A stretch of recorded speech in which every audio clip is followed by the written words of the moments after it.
Good evening, race fans. Pirate here from Black Flag Racing TV. This is stint number 6 for the ERF N24. The drivers are about 6 minutes away from, well, some of them 6 minutes away from plopping in, and their teammates joining them, well, not joining them, but joining us out on track here at the Nürburgring. Yeah, well, it's been spicy. I've had to work for most of the day, so I've missed loads. But I know there's been some safety cars. I know we've lost a team already for technical issues, and I know that it's been pretty darn good racing to this point. If you've been watching Lobby 5, you'll know that Nick is in the lead at the minute. There is his teammate Clarkey for Team Race Asylum. Tim Law is currently in second. Tim Law is, and I'm going to have to consult my spotters guide. I haven't seen much of it, so I haven't tried to memorise the drivers. Tim Law is for Clockwork Motorsport, and he's being replaced by GT Racer. There he is in the Lexus. That's RCF 2017 model Lexus. Third place at the moment is Speed Hunter. Speed Hunter is, of course, as everyone knows, with Team TDR Design in the AMG GT3, which I've made no secret is one of my favourite. It's a beautiful, beautiful car, and I think it's Gecko Racer. There he is. It's a Gecko Racer racing. Yes, it is. It's Gecko Racer, and this livery is absolutely phenomenal. When I do a broadcast later, I'm doing this stint number 6, I'm doing stint number 9, and I'll be back for stint number 11. It should be nice and bright by stint 11. I want to have a really good look at this livery because it is absolutely phenomenal work. Really, really good stuff. So yeah, very, very happy with that. I think it's Mr. T17 has actually done the design on it. So yeah, it's a phenomenally beautiful car. Where are they? They are. There's still some way. Still about 3 and a bit minutes, 4 minutes maybe from coming round. I couldn't tell you who's in fourth in a minute because we're not looking at that part of the. Oh, there we go. Fourth is Jefferson. Jefferson is with. I don't know. Help me. I'll find it. You know what happened, Jefferson? Oh, there we go. Jefferson's with GTSV. So the GTSV car is where? Where is the GTSV car? I'll find it in a second. That's the GTSV car. There's 2 of them. Jefferson's in the 68 GTSV car, which I can't see the number. Let's go with that one.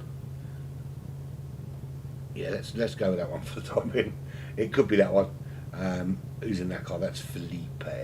Yeah, it is. That's the 68 car, because 67 has got somebody else in it. There's the 67 car with Miguel. Something like that. Excuse me.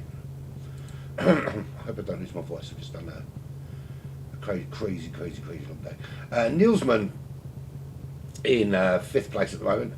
The cabs are already, despite the fact we just had a safety car bunching everyone up to an extent, it's not been, the gaps are already opening back out. So clearly you can see the Race Asylum boys, the pace is absolutely phenomenal. Really opening up. There was a bit of contention, I think, with the chat about whether, there was a couple of lap cars, and I think 11th and 12th, in between first and second during that safety car period, that couldn't unlap themselves. But they absolutely did the right thing, got out of the way relatively quickly and made it nice and easy for the leaders to go off up the road, which is always a good thing. Always a good thing. Yeah. So. Yeah, we're just waiting now for these cars to switch over. Really, you'll note that I am not on with Jacob. We're broadcasting different ways, so it's not. We can't we can't talk in the same place because they do the. He's doing his broadcasting through the PlayStation. I do mine through something else, so I can't feed the two together without turning one of them off. And I'm pretty sure you want to listen to. Well, you might not want to listen to me, but you don't really have much choice. If you're going to want to listen to me for the entire race, then this needs to be switched on this way, and I can't do it that way. Anyway, moving swiftly on. Everyone is in. Everyone is there. We've got 13 of the 14 runners that started. One team, unfortunately, had to pull out, and that is the team of GeForce Racing for Xerxity, Vines Racing, Honor, and Sam Smith. They had a technical issue, and alongside that, somebody else couldn't cover a stint, and then it ended up with the only person that could cover a stint would have done already 2 hours. So they decided as a team to retire. Didn't they could have toyed with the idea of coming back, and maybe should have done so, but hindsight being the wonderful thing it is, not really ready to go. Right, Clarkey. Why is Clarkey already out? Because I'm watching the broadcast. Oh, they're in now. Okay, the broadcast was on a massive delay. Okay, right, so Clarkey out in the lead. It's 9.5 seconds for to GT Racer. Now, difficult to see the cars, but that's the Lexus RCF. Gecko Racer for the TD Design car, and that's a beautiful, beautiful looking car. He's out in third. Felipe in fourth, and he's picked up that dreaded pit line penalty. And I think the terrible thing actually about the penalty here, the thing that stands out most for me, is that you've got essentially an 8-minute lap or whatever it is, and you're going to have to carry that penalty for the entire 8 minutes, knowing that at some point you're going to have to serve it. I'm wondering whether if they're going to stick with this penalty line thing in GT7, if it's not worth on the tracks like this and like Le Mans that are so much longer, is to stick a few of them in, so you're not carrying that penalty for an entire lap, knowing you've got to serve it. Particularly if you have a really good lap as well. Imagine that you have a really, really good lap, and it doesn't matter what you do, you're going to lose. And let's face it, you lose a lot more than 3 seconds. In fact, the longer the penalty is, exponentially, the more you lose, because the slower you are for the longer period of time. Right, so we are, I think, pretty much everyone. We're still waiting for Apex Magnet, the Ghost, my friend Pastina Calder, and Rounded Potato. Still waiting for them to come out. But this is your race leader, Clarkey. We'll get on board going in a minute. I do want to send a big thank you to all the other broadcasters, Jago, who just finished up, and Ponyboy, and Zokio, and everyone involved, and for the guys that covered for me when I had a work emergency and I couldn't get back to do my earlier stint. They've all been, to be fair, absolutely big shoes to fill. This is going to look like they're all professionals. They all know all the corner names, and they remember things and all that kind of thing. And then this crazy idiot comes in the middle of the night and just starts spouting nonsense for 2 hours. So no, you've given me two options. I can either get better, or I can just continue to be the clown that I am, and you make you look good. Thanks very much, guys. It's been awesome. Anyway, Clarkey, there he is. He's 9.8 seconds clear for that race, solid team. And from what I've seen today, I mean, it hasn't been a lot, but what I have seen today, they've been phenomenal from start to finish in terms of pace. I mean, you would expect in the middle of the night at the Nürburgring 24-hour circuit, where you can't see very much. And I mean, look, you can see here. You've got what you can see in front of you, and that's about it. It becomes at this point about memory more than anything else, because your brake markers move and everything around you that indicates where you should be braking and where you should be turning, and all of these little reference points that you've picked up driving during the day are gone. You've got whole new reference points, and yet they're still chucking in lap times as though it's the middle of the day, bright sunshine.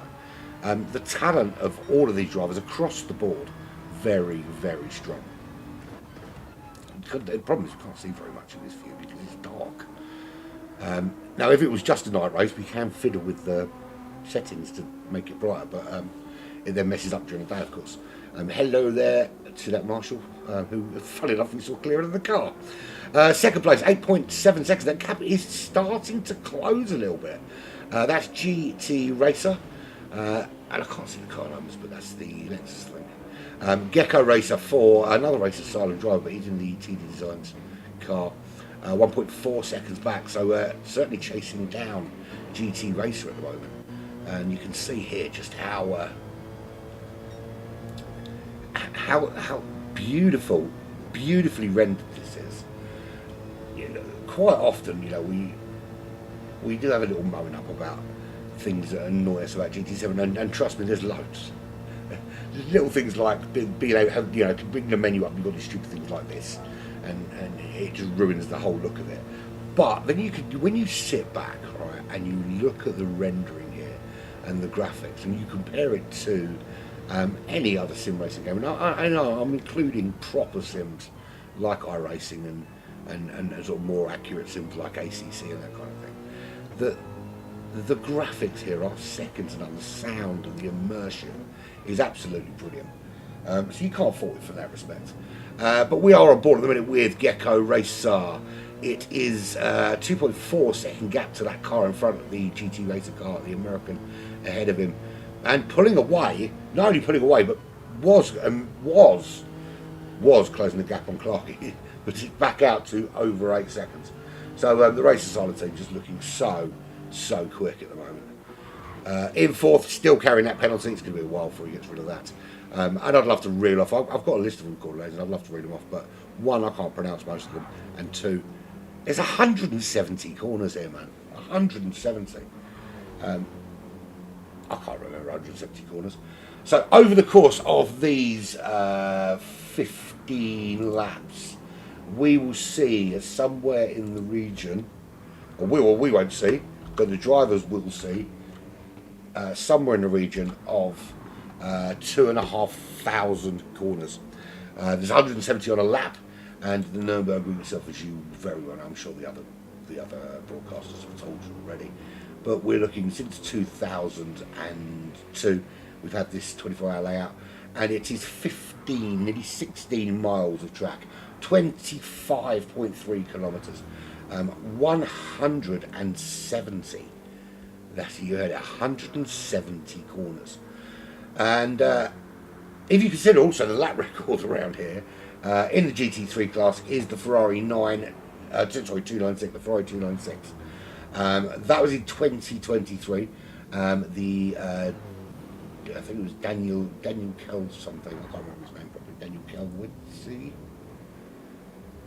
Yeah, I think his name's Daniel, and he did it in 8 minutes, 8 seconds, .006. Wait till you see the lap times these guys are chucking out. It's insanity, absolutely insanity how they can do it. Just don't know how they pull it off. I think my cookies right here is about 4.5 days. You can see there just how brutal that penalty is. I was waiting for that penalty line so you could see just how brutal it is here on this out lap. So we've got Clarkey leading the way, 6.6 seconds. As I said, has lost a little bit of time to GT Racer.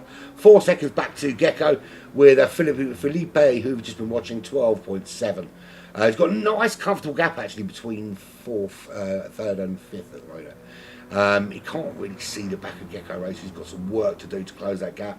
But a gap behind 13 seconds to Rizlan. And there's 24 seconds to Evo. 12.5 to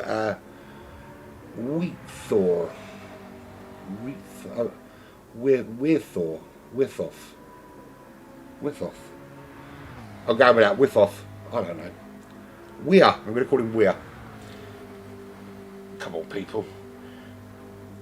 If you know I'm going to be broadcasting, you need to change your name to something that's got like fewer syllables in it. Speed Freak. He is currently at 8.27 seconds back. Only 6 seconds ahead of Midgiel. So potentially a battle ensuing there at some stage. 33 seconds back to Apex Magnet. Then we've got the lapped cars. The Ghost is 6 minutes back. 6.8 back to Pastina. Just waiting for Pastina to exit the pits. That will happen shortly. and then Rounded Potato will obviously leave at some stage as well. So still waiting. We're on lap 3 here. We're lap 2 race-wise. And Clarkey is already heading down and into the Nordschleife section of the track for the second time. We've still got Pastina, who's now finally for DCT going to leave the pits. The Italian driver finally out, 9 minutes behind the current leaders.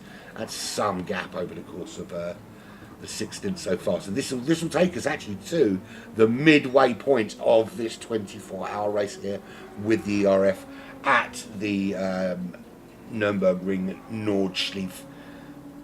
Very, very famous, of course, racing track. No real battles going on at the track to speak of. In fact, nothing at all.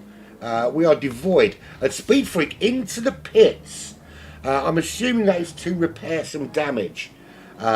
Or was it? Because, yeah, very, very odd. The Speed Freak going quite so early.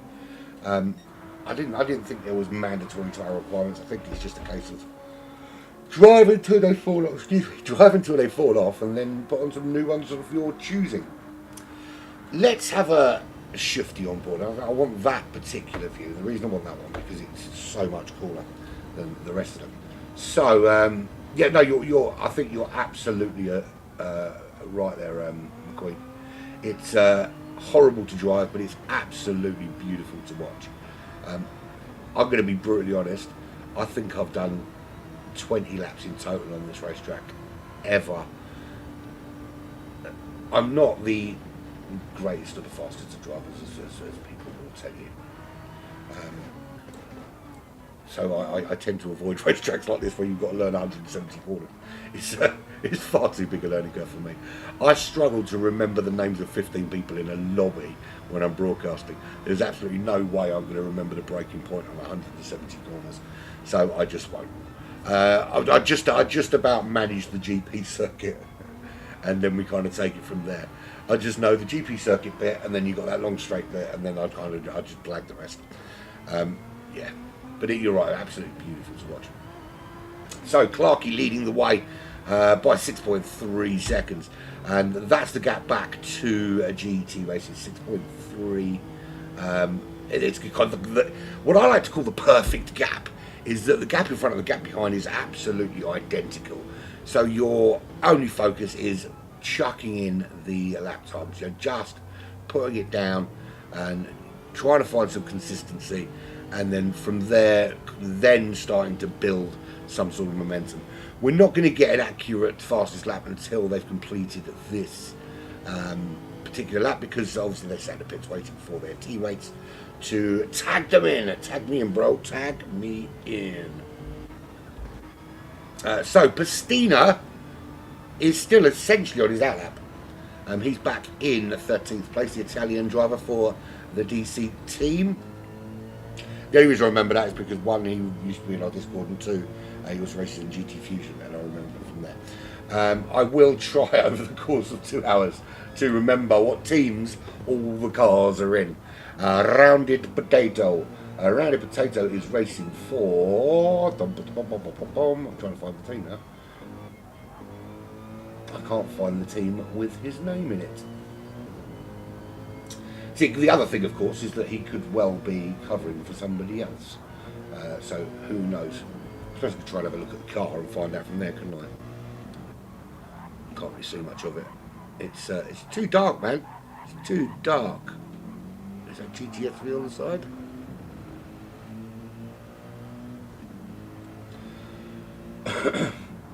Trying to find it for the livery. Oh, there it is. Rounded Potato. Car 51. It's Team CPTL. There we have it. This is probably the best view for night time because you can't really see anything else anywhere else. There's no real battles going on at the moment. There's the Ghost from the Netherlands. You can tell, because, one, because he's got the Dutch flag next to his name, and two, because he's got NL in his name, which just helps you to know that he is a Dutchman, I suppose. It's important that we know that. He is racing for which team? Look at the car, Andy. Look at the car. Let's just do that. That's what we want to do. And wait till we get some lights so we can actually see it. There is a very distinct possibility that my controller is going to go crash soon. I've had some problems with it all day, and it's not getting any better, I can tell you that. In fact, I've had problems for a couple of weeks now. I've been having some problems with it. That is the car 22, isn't it? Yeah, that's car 22. That's the full send team car. Apex Magnet. I've seen him. I know which team he races for. Apex Magnet races for. That's the MRL team in the M6. Speed Freak. They call him Speed Freak because he is really freaky and he likes it quick. Apparently, I could be wrong. Who knows? Speed Freak is racing for the.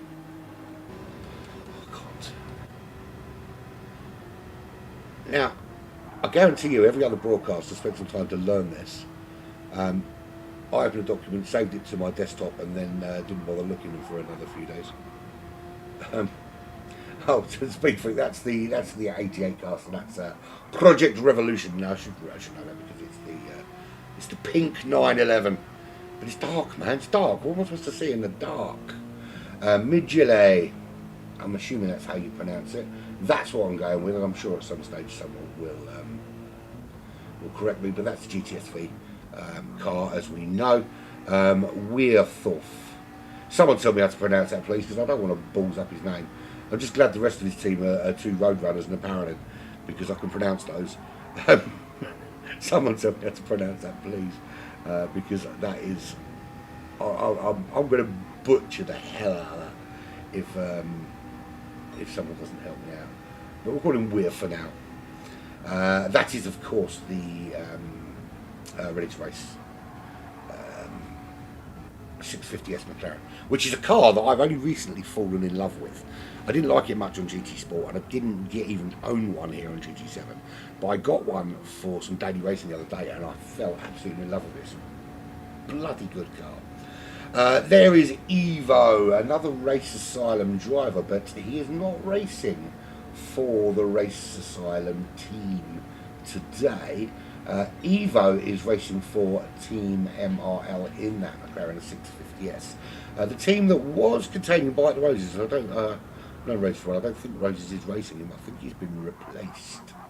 There's a Ruslan Zarakov, that is a BMW, and that is the BMW of the TDR M6, TDR Design M6 team. And then we're up to the top four yet again. So Clarkey has put in a phenomenal 8:02.6, which is not a shabby lap when you're looking at this time of night at Nordsleeve, to be putting in anything close to 8 minutes. And bear in mind that is quicker than the actual lap record at the Nürburgring, and he did that at night. So still putting in some phenomenal times. I wouldn't be surprised at all to see Clarkey putting in a sub 8 minute sometime over the next 2 hours, over the next 14 laps, 10 laps from now, because I'm lap 4 of course. GT Racers now 10 seconds behind, the gap just opening up a little bit, and causing one or two issues maybe with Gecko Racer behind soon. That gap's come down a little bit to 5 seconds, so it could be that Gecko Racer is going to close that gap a little bit on GT Racer, and that'll give Clark even more of a breather. Although not that he needs it, as a Midgel who goes into the pits again very early. Not quite sure why he's in quite so soon. We'll have a quick look at the car info. He's got some damage. He's repairing that damage, and that's why he's going in. So clearly he felt that the car couldn't continue as it was, which is why he's gone in. I hate this screen. I hate it so much. So in he goes, and out he goes again. So bear with me one moment.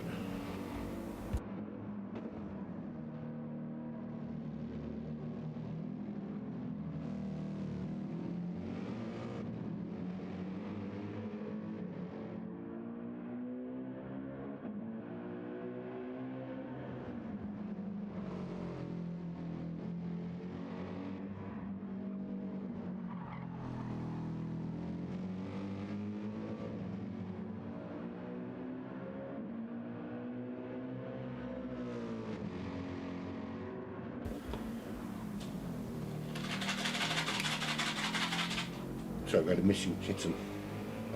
Well, we still have a missing kitten, but hence the shaking in the background. It's not me playing with my maracas. How you doing, Pine? Good to see you, buddy. Glad you could join me. Don't know what you're doing up at this time of night. It's crazy, crazy, crazy, crazy late.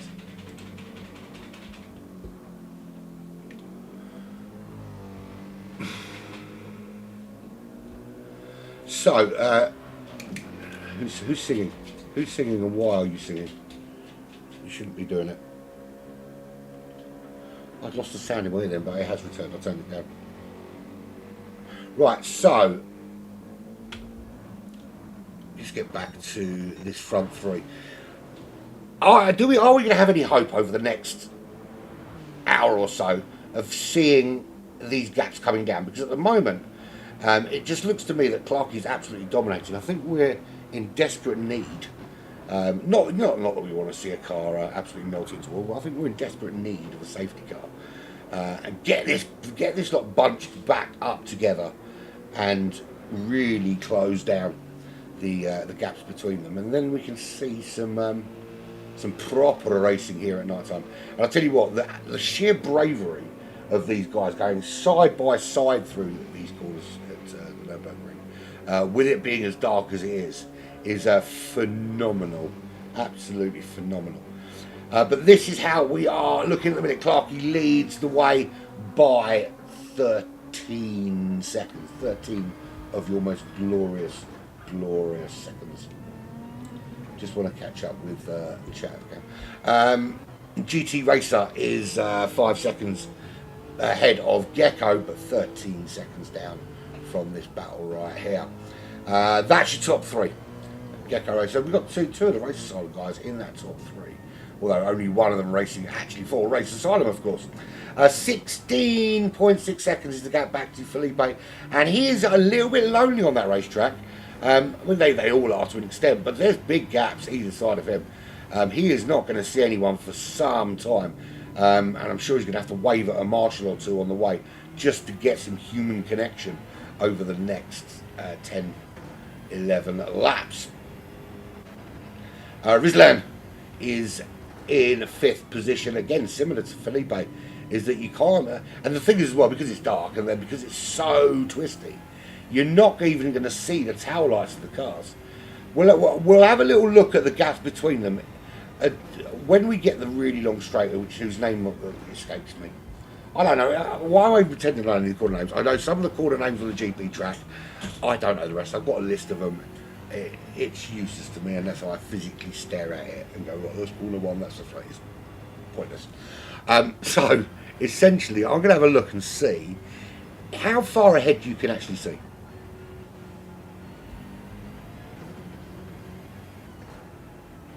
Because it's quite interesting when you consider that 15 seconds here, I mean 15 seconds in racing time sounds like a lot, but when you put it into context of an 8-minute lap, 15 seconds is nothing. 15 seconds is Clarkey putting a wheel on the grass, spinning, and then getting back facing forwards again. That's 15 seconds, and that's at 15 seconds quite easily sewn up. So you excuse me, you're never safe with that kind of thing. We've seen over the course of the stint so far, well, you guys have, I haven't seen much of it, but you've seen cars spinning, you've seen cars getting it wrong, you've seen cars going into walls, and as we've talked about, there's 170 corners here. That's 170 opportunities to get it wrong, 170 chances to touch on the grass and spin yourself out into a wall, spin round, face the wrong direction, even hit another car. Now, I know there's been a couple of stewarding issues over the last few stints, but it seems to me there's been nothing really significant in terms of that. It's been quite any issues that have really just been down to driver error and planting one on a curb unnecessarily. There's Willa. He is 34 seconds back from Evo. 52 seconds is the gap between him and Speed Freak. He's quick and he's freaky, and he's from the United States. And interesting statistic. I'm going to find it actually because someone who will remain nameless, has come up with some facts about this particular race. Can you find it? And I'll read it off for you. It's about numbers over the course of this weekend. If I can find it, that is. I can't actually find it. I don't know where it's gone. Oh, there it is. Hang on. Yeah, a number of nationalities and all that kind of thing, and just how many people are involved and how many tyres and all that kind of thing. Well, I've told you it's 2,500. So these drivers will experience 2,500 corners in their 2-hour stint. Over the course of the race, it's a lot more than that. Of course, every single driver. So here's some stats. 56 drivers from 6 different continents. 1,447 tyres will be used. Just want to point out that fact, guys. 1,447. Now, I'm not the world's greatest mathematician, but surely that should be some combination of 4. Shouldn't it? Or at least an even number. Who knows? 16,800 litres of fuel. It says just so stats when it gets boring. It's not boring. Because look at this gap here. We've got a battle. It's Apex Magnet making a move on Speed Freak. Can he get the move done? Absolutely gets it done quite easily as well, from the looks of things. So Speed Freak losing a place there. And look, we've got a replay. We've got a chance to look at something happening. Where's it gone? Why has it gone to completely different drivers? That is nuts. Okay.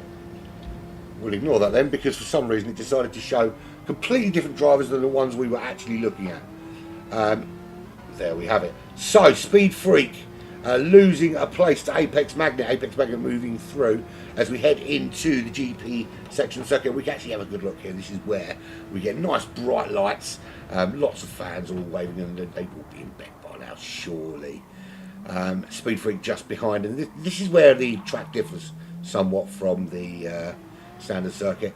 That is a little cut through, basically. You cut out the first few corners, you cut through here, and you've got this section of the racetrack, which is pretty much the only bit of the GP circuit they use, heading up, of course, towards this left-hander, sorry, the right-hander, ignore me. Nice and tight on the inside line here. Don't get too brave on that loud pedal while you're going out onto that gravel, and then you head up the hill for this sweeping left and right combo. Beautiful left and right combo, of course, the Centre S. Sorry, the Schumacher S, the Centre S is at Interlagos, of course.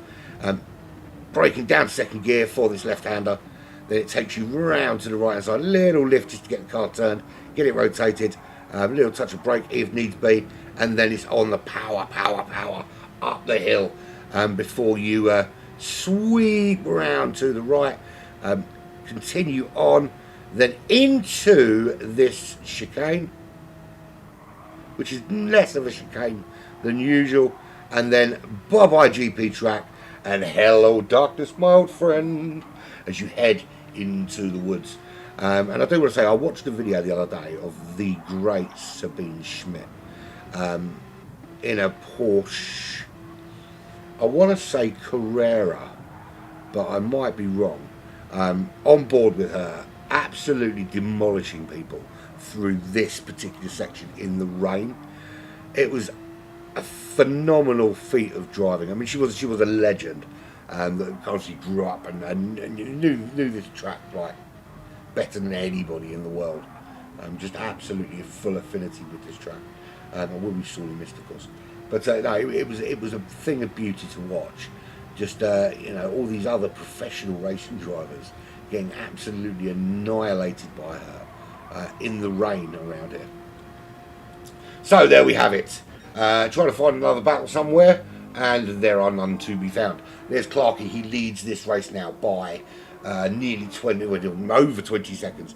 Another fastest lap with 8:02. He hasn't gone sub 8 minutes yet, which is surprising actually. I'm kind of expecting that to happen at some stage. Can you see fourth? Of course you can. There he is, 21 seconds behind Gecko Racer, and 10 seconds ahead of Rizlian. Is this the early hours of the morning?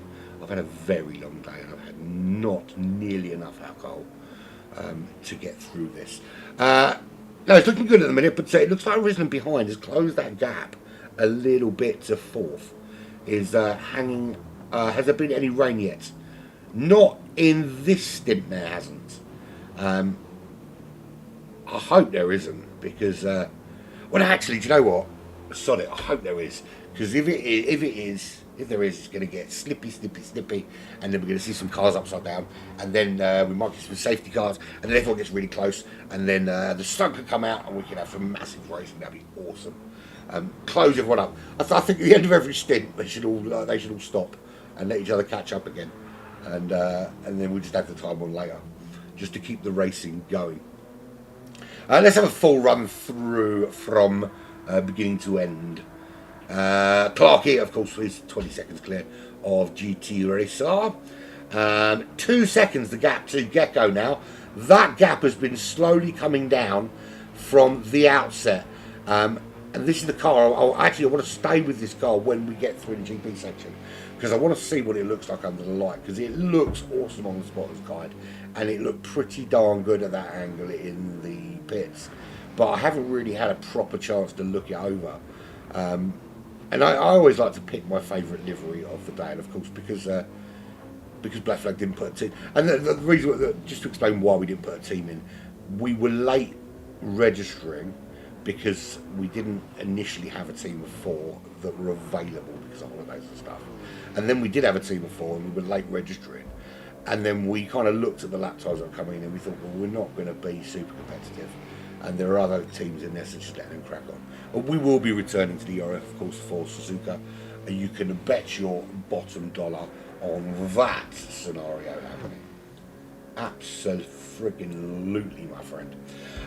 So Gecko is 1.1 behind GT Racer, and it looks like we might have a change in the top 3 because this gap is closing and closing fast. Gecko Racer last lap 8:06.6, GT Racer last lap 8:08.9, and look how much closer they are. And you can see that Lexus, and in his mirror, this is what GT Racer said. GT Racer into the pits because he's got damage. So that's allowed Gecko just to move up into second quite easy. And I want to have a look at this car. It is absolutely gorgeous. Absolute thing of beauty. I mean, the work involved in doing that is just wow. Just wow. That's all I can say. Right, that's enough trumpet blowing for one day. So GT Racer in the pits for repairs. That promotes Felipe up into 3rd position. Oh, and just catching a curb there and getting a little bit wobbly. Not quite enough to give us a safety car, but wobbly enough to give him a little scare. A little squeaky bum time in that chair. But he's all right now. So GT Racer on fresh but cold tyres, coming out right just in front of Rizlian. Now, has Rizlian, bearing in mind that he's up to pace, he's got the tyres, he's got the fuel. I forgot it does that every time you do a bloody replay. You've got to turn this off again. Stupid thing. Oh, that's not, I wanted that one to know. Stupid thing. Stupid. So he's on fresh tyres. Look at the way they light up in the dark. This is gorgeous. Is he going to be able to make a move around GT Racer with GT Racer being on those cold tyres? It's always a bit of a worry when you come out and you've got a car chasing you down and you're trying to get back up to full race pace, because when you're on the new tyres, there's always that danger that you can't quite plant it on a curb like as you would like. You can't quite get on the power and get the traction out of the car as well as you'd like, because the tyres are just not quite ready for that.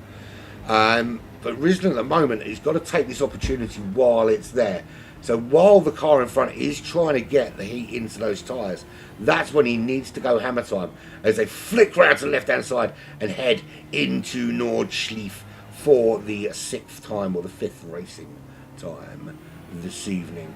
Heading down, and the undulations and the twists and the turns of this glorious, glorious racetrack.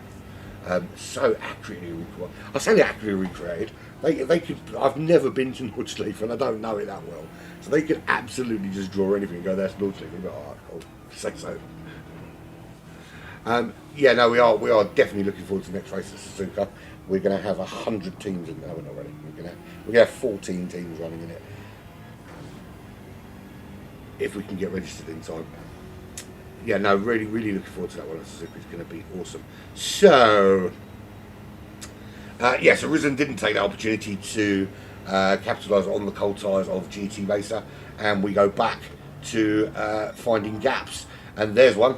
It's 23 Great British seconds now to Gecko Racer. Gecko Racer, who was really closing on GT Racer, by virtue of the fact that GT Racer had a little clump into something immovable, and that allowed Gecko Racer to get closer. And then, of course, GT Racer went into the pits, and Gecko said, "Thank you very much. I will have 2nd place. That will suit me lovely jubbly." Felipe moved up into the top 3. And that left GT Racer in 4th place with the Rizlan Zarinov. That's the Russian flag, isn't it? Is that Russian? It's not Russian, is it? I don't know. Evo, he's running in 6th. He's still got massive gaps either side. It's a difficult. When it's dark like this, you're trying to find your brake points and your bike points and where to put the power on and where not to put the power on, and still trying to be competitive on a racetrack that's completely different than it was 4 hours ago, 5 hours ago. And you've got to do that with no cars around you, and you're 21 seconds away. Essentially, it becomes a time trial. You've got to be so careful not to get complacent and not to kind of lose that concentration. That you're looking at a gap that 20 seconds, 21 seconds, 20.5 seconds. You've got to be so careful to make sure that you're kind of still churning out that consistency where possible. And of course, I was about to say it's very difficult to be consistent over 170 corners. But he's done 2 laps, an 8:08.0 and an 8:08.5. And so half a second difference in the lap time over an 8-minute lap, 170 corners, 25 kilometres, and half a second difference in lap time. Now that to me says this guy has been chucking in a lot of laps.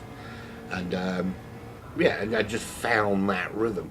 The thing is, if you love this track, then you're absolutely not going to have a problem with doing it.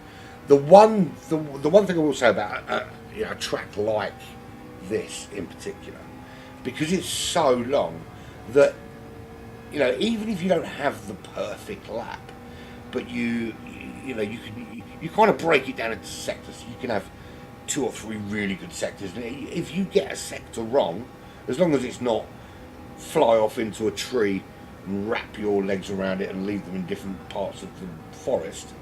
But if you get it a little bit wrong and lose a bit of time somewhere, if you start breaking down sector by sector, you can still get a good overall lap time, because it's such a long lap.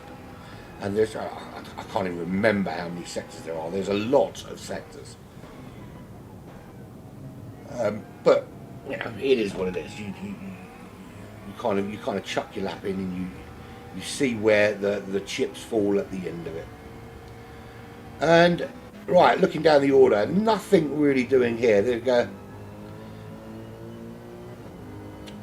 1 minute 19 between Ghost and the Rounded Potato. 6 minutes. Well, that's actually come down, because it was closer to, I think it was over 7 minutes when the race started. So actually, the Ghost is really putting in some solid. I mean, 8:11 to 8:17. So this stint looks like it has the ghost closing down on that top 10. And I mean, it's going to take the majority of the stint to do it, but certainly going to be a lot closer come stint 7. A rounded potato. Aren't they all rounded? I suppose it's a well-rounded potato. His lap time's in the 24s, 8:24, fastest lap time for rounded potato. Currently sitting in 12th, 6.9 seconds ahead of Pastina Calda, who's done an 8:23. Pastina from Italy, racing for the DC team. Trying to close down that gap and give himself a bit of a battle. We are down to 13 teams after retirement from the name of the team is Wicca Aston Shady. Can't remember. G-Force Racing, thank you very much. Yeah, G-Force Racing, who have retired. So basically there was a technical failure and then one could come back and then others could come back. It is what it is. It is what it is. Right. Has Clarkey made a mistake or cocked something up or... No. Of course he hasn't. He still leads this race by about 27 days. The fastest lap was an 8:01. It's creeping downwards. He's starting to find some extra time. Almost 1.2 seconds quicker than the previous lap. The gap now 27 seconds to Gecko. I hate to ask for a safety car, but come on, people. We need some crashy so we can close these guys up. The only problem is, of course, that you can't unlap yourself, which it's a head scratcher, that one, but they're not allowed to, so suck it up. Gecko Racer really opened up the gap from Felipe since he found his way past GT Racer. And I wonder if they're brothers, they've both got the same surname, Racer. Probably not. And GT Racer found himself with a little bit of trouble from Risland when he came out of the pits, but now has found some rhythm. And although 10.9 behind Felipe, who got through when GT Racer went into repair. So Risland in 5th, 2.8 seconds, and doesn't look like making any inroads into GT Racer. Last lap was an 8:07. GT Racer did an 8:22, but it was a pit lap, or an out lap, shall I say. So we'll get a more representative pace. Well, the representative pace there is clear. It's in 8:04.7.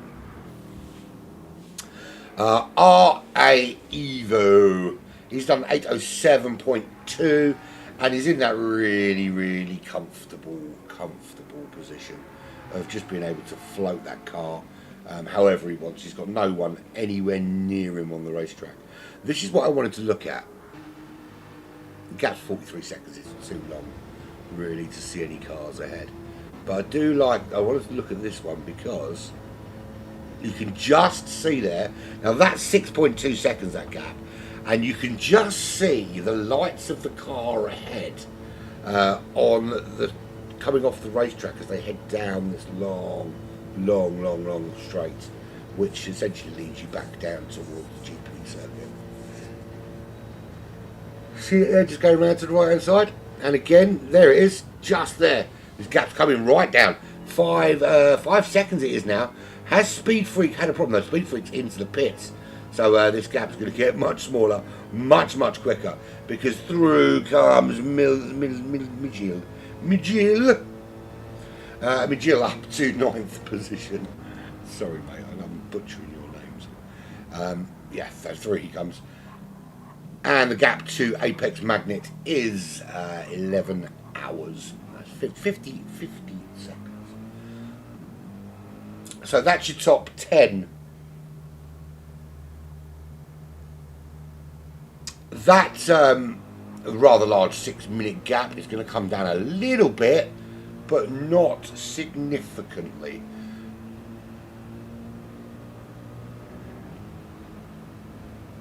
How's G-Force Racing getting on? They retired, Sam. They retired some time ago due to a technical failure. I think it was in the first or second stint they retired. Don't hold me to that because I wasn't around then, but I do know that they had a technical failure, and then somebody couldn't cover a stint, and then basically they retired from the race. So yeah, so in answer to your question, Sam, they're not. I don't know how well they were getting on at the time. I suppose you could look back through some of the other broadcasts and find out, but I don't know. I wasn't there. So 24 seconds is the gap between Rounded Potato and Pastina Calda. Now Pastina Calda has got that move done and up into 12. How much of that 1 minute 25 seconds can Pastina Calda eke out? He's just done an 8:06.9. So clearly, when he doesn't make a mistake, he's got some pace, that boy. I did think it's strange that a driver of his quality, and I've seen Pastina Calda on a number of occasions, or raced with him in the same races, and also done broadcasting quite a lot on not just the ERF, but on GT Fusion and some other bits and pieces. So I know that he's got some pace. So I did find it strange that he was down doing 8:23s, 8:37s. But clearly that is because of crashes.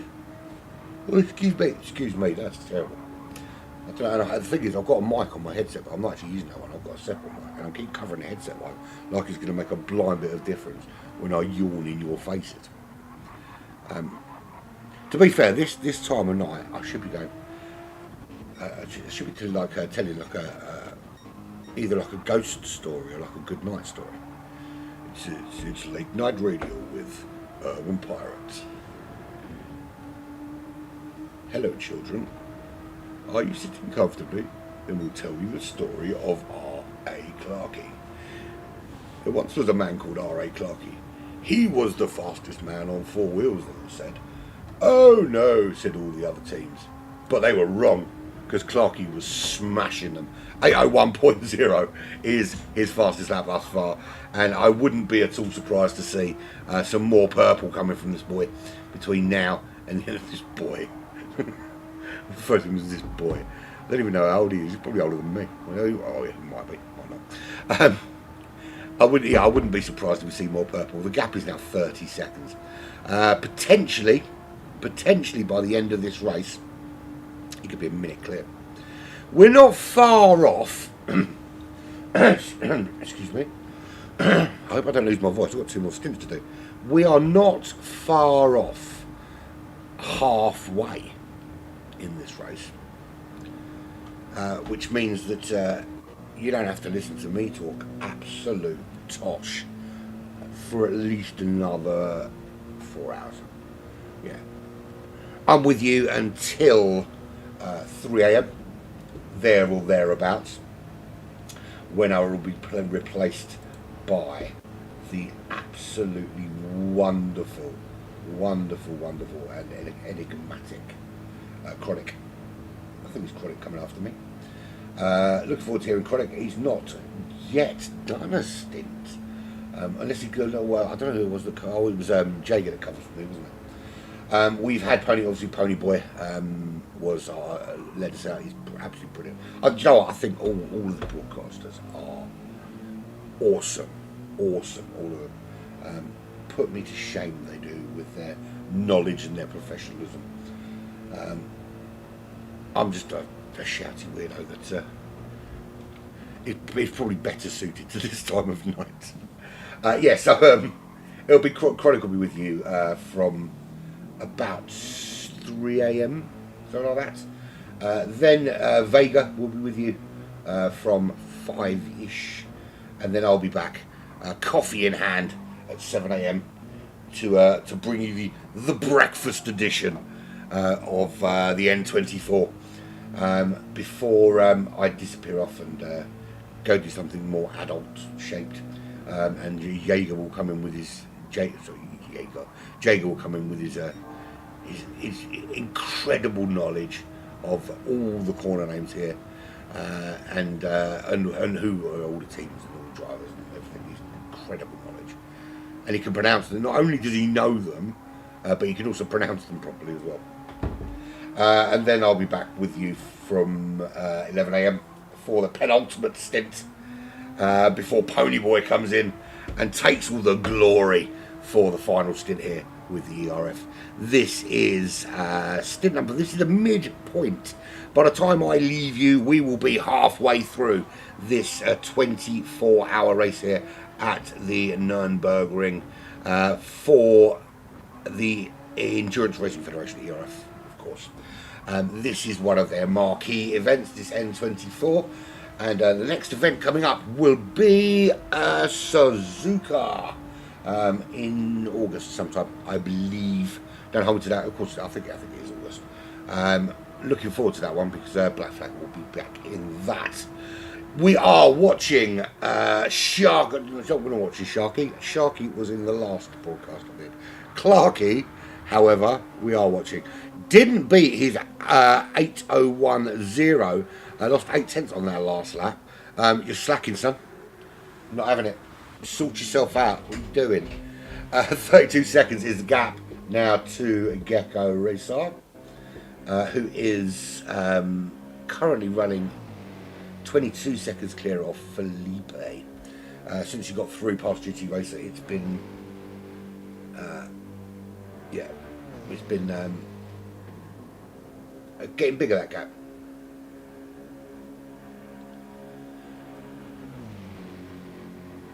Yeah, to be fair, Sam, if you were there, they might have survived. I think the fact there was only 3 of them didn't help. Yeah, no, they're doing a great job, little Nicky. Clarkey, phenomenal anyway. Gecko Racer's doing brilliantly.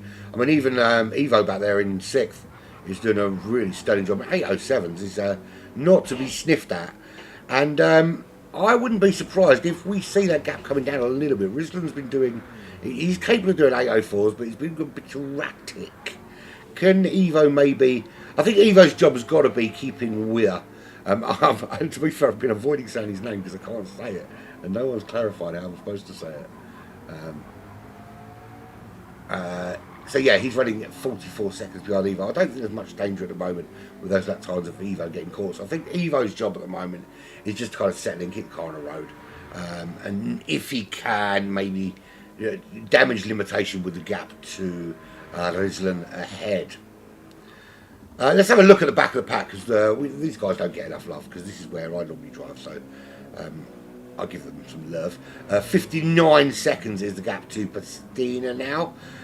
He's close to 1:21 on the Ghost. 8:05.7 for him last lap to an 8:10.2 for the Ghost. So he needs to look in his mirrors soon because there will be a very fast Italian coming up behind him. And it looks like he's about to be lapped by... who is that? We go on board and we have a look. We might be able to see who it is. Absolutely no idea. So what we do is we find the car that's following a DCT car, and then that will answer our question, won't it? There isn't one apparently.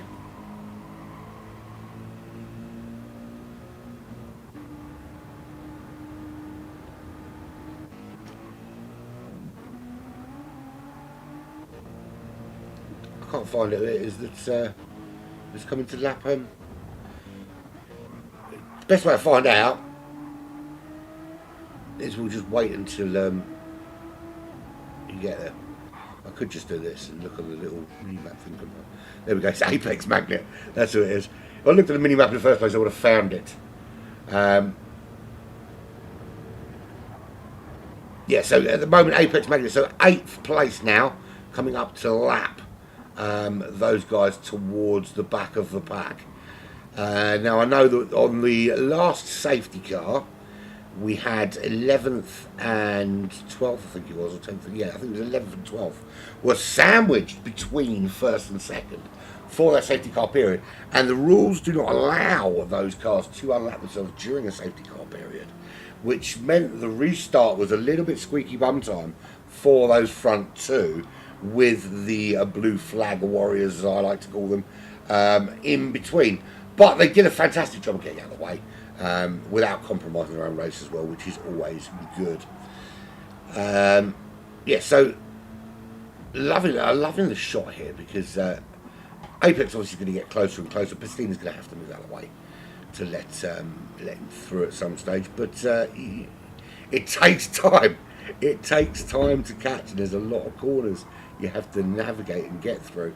I think it's harder to plan on circuits like this for where you let the car past them, and certainly for the car that's passing to lap you, it's difficult as well to plan, because you don't really know the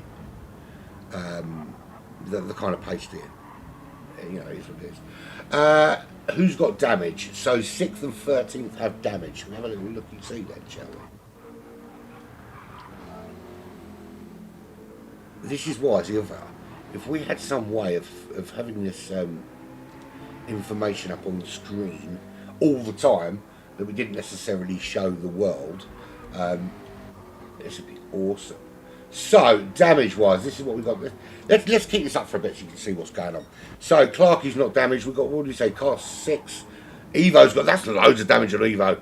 That is a lot of damage, front and rear. He's going to have to pit, I think, to sort that out. Unfortunately. 13th as well is rounded. So, Clarkie into the pit. So, rounded potato. If he had damage, he's got rid of that now. He actually come out of the pits, which is why he's so far behind Pastina. So Clarkie coming in for his pit stop, probably a little bit earlier than he needed to, but that doesn't matter because he's in and he's getting it done. And it's, you know, to be fair, it's past the midway point, so and the gap is big enough that he should be coming straight back out in the lead, which matters not because Gecko Racer also pitting at the end of lap 7, beginning of lap 8, so essentially the halfway point of this race. What about Felipe? Is he going to come in, or is he going to hang out there for a little while longer? We've still got a while to find out. Not that long. He's coming in. GT Racer staying out. Now, GT Racer did pit earlier for damage, so that's allowed him to stay out, and actually he's regained 2nd place in this race. So it just goes to show how different strategies actually can really change things. Because you've got Clark, I mean, Clarkie's still in the lead, he's 28 seconds clear. GT Racer was back in 4th, lost out to Gecko Racer and Felipe when he went into the pits. But now they're pitting, he's gained that position back, and gained himself 8 seconds over Gecko Racer as well.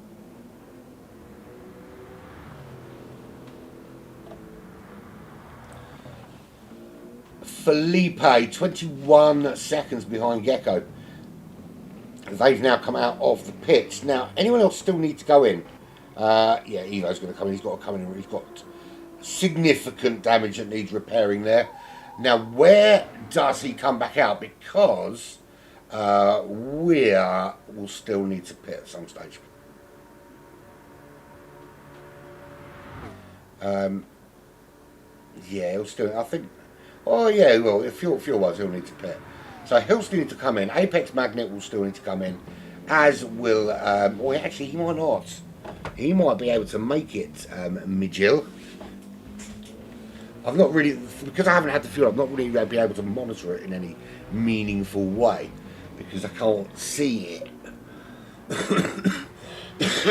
Speed Freak, he hasn't pit, sorry, he has pit, so he might make up a position or two. Yeah, go on, go, Pony, get him out, and plug them into your biggest speakers and smash it out. Not my particular cup of tea music-wise, but I am partial to some very loud music. That is the Ghost. He is running in 11th place. We know he's a lap behind pretty much the lead back. Not far off it, 5 minutes behind, so in the scheme of things, it's almost a whole lap. Pastina Calda still in 12th, but that gap is slowly coming down. It was a minute and a half. It's like a minute and 18 now. So he is eating in to that distance between themselves and Ghost, and it's 1 minute and 8. Is that 1 minute 8? No, it's not 1 minute. Yeah, 1 minute 8 seconds or something to Pastina for a rounded potato. 28 seconds. Clarkey leads. His last lap was 8:18, but that's because he went into the pits, so you can't count that one. You probably can't count this one either. Then we'll see what sort of pace he's got. GT Racer managed to regain second, and is now sandwiched between those two Race Asylum guys, and not in a fun and naked way either. In a yeah, he would have done, yeah. So yeah, so Speed Freak. It is the same Speed Freak, isn't it? So Speed Freak and I were both doing the BMW Cup before this. Me talking about it and him driving in it. Didn't actually occur to me. You know what? I thought I'd recognised his name, but you know, I don't remember people. I don't really care, to be honest. I don't even know why I'm here. I'm joking. I'm only joking. I didn't realise he was actually racing the BMW Cup, because obviously I do Lobby 1. I do with the big boys, Jay. You see, I ain't got time for the riffraff. I'm kidding. Clarkey is the leader from GT Racer. How long can he hold on to that 9.5 second lead? Has Gecko got the kind of pace he needs to close it down? Those 802 suggest not. Those 802 suggest that actually going into pits early did nothing more than give Gecko Racer a false sense of security. His best lap is an 804, but he's struggled a little bit to stay out of the 806, anywhere quicker than 806 in terms of consistency. 804.3 is his fastest lap, but his consistent level is 806 odd. GT Racer, again, he's dropped into those low, also high 802s, but prior to that, he was running in the very wide apart times, 804 and 808, before he went into pits, but he pit very early in this race.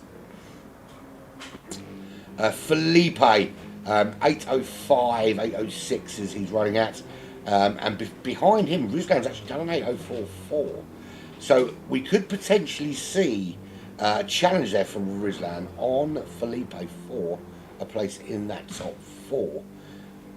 He's obviously been in the pits. He's going to make it to the end of the race now. So this is a straight shootout to the line. That's fine. You'll remember what? You remember that I referred to anyone outside Lobby 1 as riffraff, or that Speed Freak races raced in this straight after GT Champions, the BMW Cup. There is Evo. Evo Kinevo in 55 seconds behind the Ruslan, chucking in steady 807s. Stutter. Rithrothrothov, who's the person whose name I cannot pronounce, despite the fact I've tried and absolutely ballsed it up a couple of times. He is racing for the Ready to Race team, so I'm just going to call him Mr. Ready to Race. How about that? Can't possibly bugger it up then. Yeah, Ready to Race driver. 1.8 seconds is the gap behind Evo. Is he going to start putting a challenge on him? His lap times suggest that he might not. He's been doing steady 812s to Evo's 807s. But if Evo's had a problem, this is where the Ready to Race guy can get involved, maybe get a nose in front and hope that Evo makes a mistake. The other problem, of course, is that he does still need to go into the pits. Right, let's get rid of this on-screen information because it's not supposed to be up and get told off if I leave it up, even though I really, really want it, man. Really want it. I don't know who the Robster is. I don't know if he's supposed to be here. I don't know if he belongs here. But I'd rather you didn't come into a room during a race. See you later. See you later. Right. What's going on out in front? Nothing. Nothing going on here. 48 seconds one side, 54 the other. Mijil is yes, big gaps. Big gaps, big gaps. Massive gap there for well, it's under 5 minutes now. That's a good thing, right? That it's under 5 minutes? I think so. That gap's still 1 minute 17.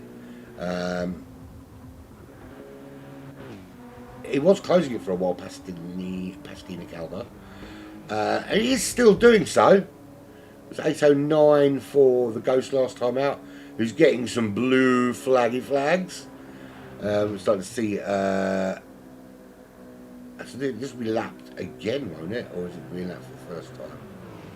Who was it that came through and lapped him? It was Rizlan in 5th, so that's, that won't be for the first time, actually. Yeah, I think that's for the first time. Right, the Ghost in the pits. This will be his first and only pit stop. Does this mean Pastina? Well, Pastina's going to be closer. He's not going to be in the pits for 1 minute 17 seconds. But it will give Pastina a little bit of confidence when he sees that gap tumbling down. And, you know, might give him that impetus just to kind of kick on and nick a place or two. Who knows? Who knows? I certainly don't. I've got keyboard right in front of me and I'm reaching across to use a broken controller like some kind of idiot. Yeah, riffraff, mate. That's what I said. I said riffraff. Okay, Clarkey. He's on his first hot lap since the pit, so we can find out if he's got any more than the 8010 he's already given us as the ready to race driver into the pits for his stop. That's purple already, and we're only 2 minutes into the lap. If he continues this way, are we going to see a nighttime sub 8 minute lap from the Race Asylum boy? We know Clarkey can do it. We've seen Clarkey already. I think in stint one, I did watch a little bit of stint one because I thought it was alright. In stint one, I'm sure he went sub. Well, I know certainly in qualifying, these boys went sub 8 minutes. Some of them did, and Clarkey being one of them. Is he going to do it in the race now? And I'll tell you what, to do that at night time, phenomenal stuff. Really, really is. Why am I getting a little bit concerned of where this cat has gone? Because although the kitten does sleep all night, you usually know where it is. It's nowhere to be seen. Oh, I've got 5 laps time. I can go and have a little hunt for it. I'm sure it will come out. I'm sure once you give some, put its treats out, it'll crawl out from wherever it's hiding and come and see me.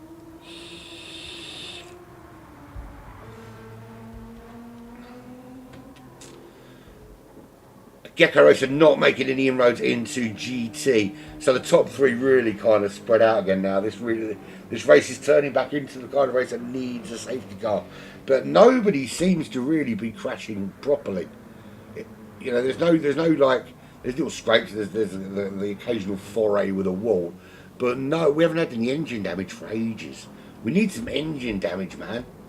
We need a big full-on Paul Walker-esque Porsche into a wall kind of scenario.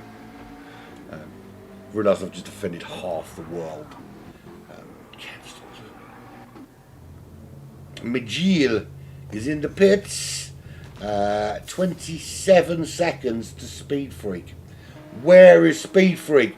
Here comes Speed Freak. He's speedy, he's freaky, and now he is in ninth, is he? I think Magile just got out ahead. The gap, though, is only 2.2 seconds. That will give him a little bit of confidence to start going after him. Remember that Magile is on cold tyres as well. So, Speed Freak better watch out. Give it some beans. This is going to be your opportunity. We'll go on board because we can. Because we have that capability. That's very weird. My computer just started doing very, very odd things. It's fine now. 1.4 seconds the gap down to. Is he going to close on him and make something of this race? Who knows? At the moment it certainly looks like that is the case. Really closing down on him at this time. I'm a little bit concerned with... oh no, don't worry about it. Ignore me. Absolutely ignore me. So, 1.5 seconds now. Last little section of the GP racetrack before we disappear off into the countryside. This is where Magile needs to start getting up to speed. Those tyres need to be ready because this is where the track gets incredibly tricky.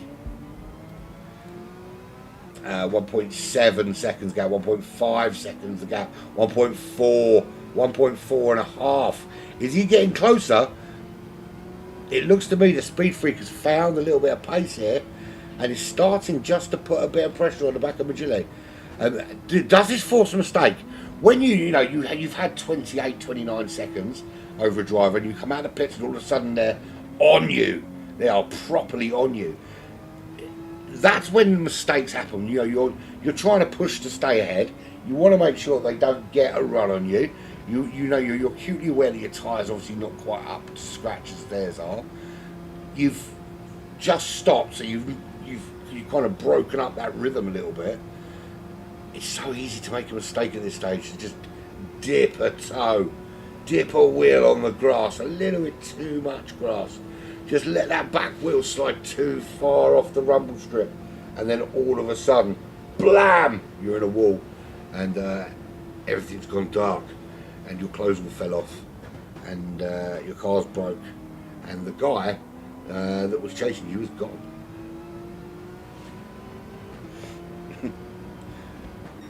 That went dark very quickly. Clark is still leading. He's 35 seconds clear now, man. Clarky, you're boring. I'm joking, man. I'm joking. GT Racer, you need to get faster, man. This is ridiculous. Stop toying with him and go and get him.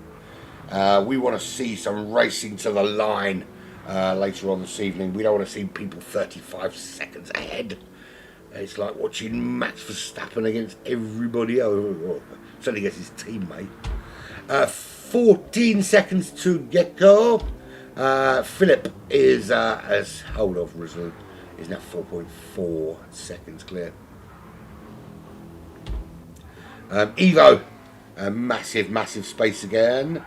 He had significant damage, but did hold on for 6th because the Ready to Race driver had to go into the pits anyway. That's Apex. He is running in 8th place, 7.9 behind that Ready to Race driver. Certainly worth keeping an eye on that because pace-wise, Apex looking pretty quick. So I think we'll see a battle there in the next couple of laps potentially. Certainly with the pace that Apex is putting in at the moment. Magile comes out of the pit. Speed Freak is right there. Is Speed Freak close enough to make a challenge here? Actually, that is the view I want. Absolutely the view I want. Because that gives you a nice over the bonnet view of this battle that is raging or about to start raging between Speed Freak and Magile. He's closed it almost to within 1 second. He would love to get it to within a second for when they get onto that really long back straight that takes you down back towards the GP section, because that slipstream there will almost guarantee a place gained.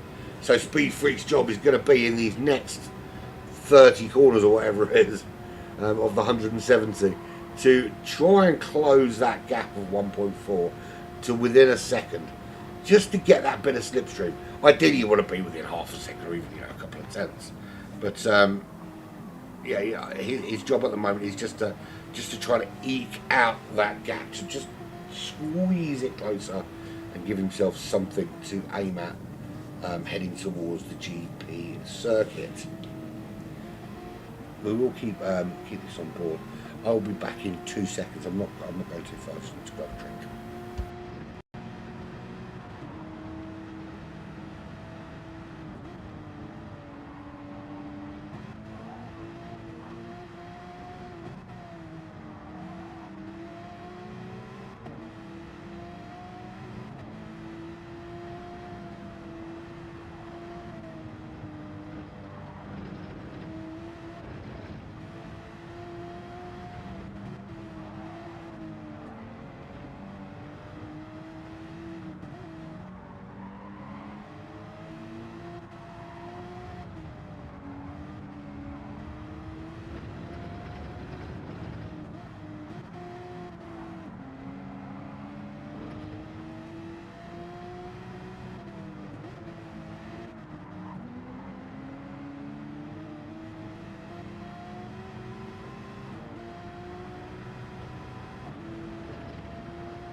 Told you I wouldn't be gone long.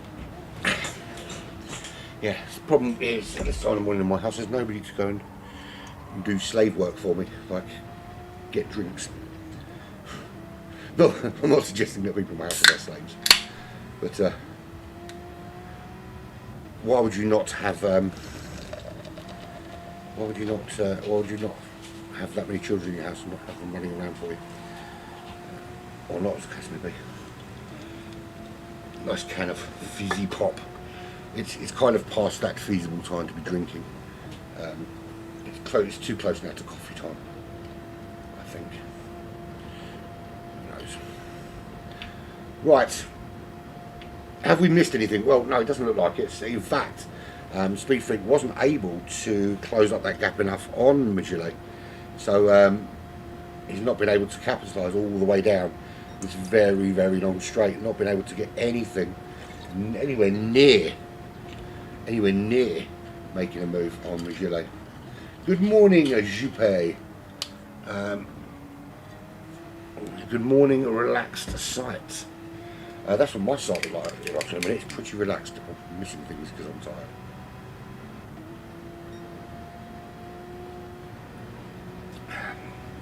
Everyone getting the drink and not drinking it, right? Okay. Shall we see if Clarkie's been caught yet? He hasn't, but he has done something. He's gone sub 8 minutes with a 7:59.6. Clarkie, in the night sky here at the Nürburgring, has given us a sub 8 minute lap. Just when you thought it wasn't coming, and it does. A 7:59.616. Now, it's not the quickest lap we've seen today, but I think it's one of the quickest we've seen when it is dark. There we have it. There we go. Not sure who's running the next stint after Clarkie. And obviously Clarkie's teammates are, I'll find them in a minute. We've got Nick, of course, King Ears, and Ost. And I'm sure I saw Nick here, or Nick, doing the last stint. So I imagine it'll be one of the others. You pay for Team Full Send is in the chat. He's in the thingy chat, the YouTube chat. It's 2 o'clock in the morning. I could be excused cocking things up. There we go. Yeah, he has shown his pace once again. Absolutely, it's phenomenal, isn't it? you almost want there to be a safety car just so we can see if he can do it again. You know, because you've got to bear in mind that when this race started, there weren't. I mean, there was a safety car at the end of the last stint. Ah, you are coming back for some select stints. Well, that'd be good. Yeah, that'd be good, mate. That'd be good, City. Look forward to seeing you. Yeah, so at the end of stint 5, there was a safety car that took us to basically left us with 1.5 racing laps at the end, and Clarkey managed to open up something. Sorry, I think it was Nick managed to open up something like a 5-second gap for Clarkey. So when this race started, Clarkey was about 5 seconds clear, and then all of a sudden, it was 6 seconds, 8 seconds, 10 seconds, and now after we've had our stops and the dust has settled and GT Racers regained second place from Gecko, it's 39 seconds, and he's putting in a lap that can only be described as alien in nature, when he doesn't even need to. I mean, the thing is, Clarkey could, at 40 seconds clear, back off in every single corner and ensure that there's, you know, he's not on the edge at all times and that the car comes home. But to me, it just doesn't look like the boy's built that way. He is built to go full every single time, every corner, on the limit, to getting the most out of the car at any given moment. And that seems to be what Clarkey's all about. And, you know, putting in laps like that, and that was another sub 8 minute lap there with 59.658. Not quite as quick as the previous one, but he's starting to find some phenomenal pace now. Ramping it up as we head. We're on lap 12 of the I think it's 14 laps, isn't it? 14 laps in this stint. And he's just gone purple again in sector 1. So are we going to see an improvement? Behind him, that is GT Race. He's got 18 seconds over Gecko. They're both named Racer, but they're not related. It's like Smith. There's just loads of them. That car, though, is the best looking car out of all of them. The livery on that is just absolutely phenomenal. It's like artwork, absolute artwork. I love it. Put sound a little bit too fanboy, didn't I? Right, so this gap is only 5.6 seconds. I say only, but you know, it seems like forever that Rizzler's been chasing down Felipe, but not been able to catch him. But if we look over the last few laps, it looks to me that Felipe's got into he's managed to stay in that kind of rhythm of those 806s with the occasional 805 chucked in there. And while Rizzler has got 8 minutes 4.4 in the locker, it's not always in the locker for him. It's in there, but it's not always being used utilised. He's not, and the consistency isn't really there that you're seeing with Clarkey and GT and Gecko and Felipe, which is why those guys are out there. Evo was significantly damaged around lap 8 and went into the pits, and obviously cost time getting all that repaired as he crossed the line to start lap 12 for him.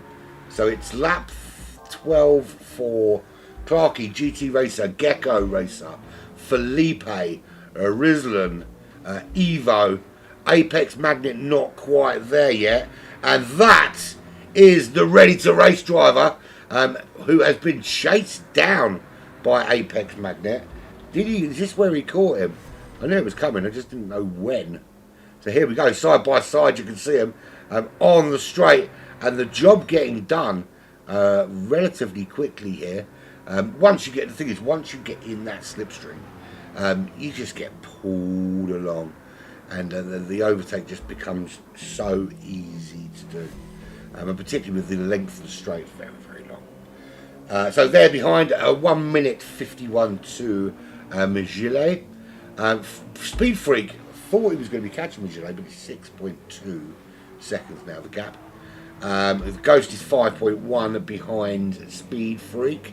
And Pastina, we are... Well, they're still in lap 11, so there's still a few laps to go for these guys. But he's closed down nearly 1/3 of that deficit to Ghost. It was 1 minute, it was over 1 minute and 30 when this race started. In fact, I think it was more than that, because Pastina was the last driver out. But has now closed that gap right down and given his teammates in the DCT every opportunity to improve their fare in this race. Certainly a good opportunity. If you bear with me, I'm trying to look for something. Can't find it. Yeah, I wouldn't call it top level, mate. It's 2 o'clock in the morning. No, you're not going to get my best work at this time. But thank you anyway. You get the shell of what's left of me before I get some sleep at 2:45 in the morning. Okay, so we will be back to 14 drivers, we are told by Xerxity, because the G-Force boys, despite the fact they pulled out because of technical issues, they're going to do a few stints towards the end, which is awesome. It's good that they're going to stay involved. And I mean, that's the best thing about this, is that even the teams that can't win and are well back are not giving up on this race and still want to get involved and still want to get it done.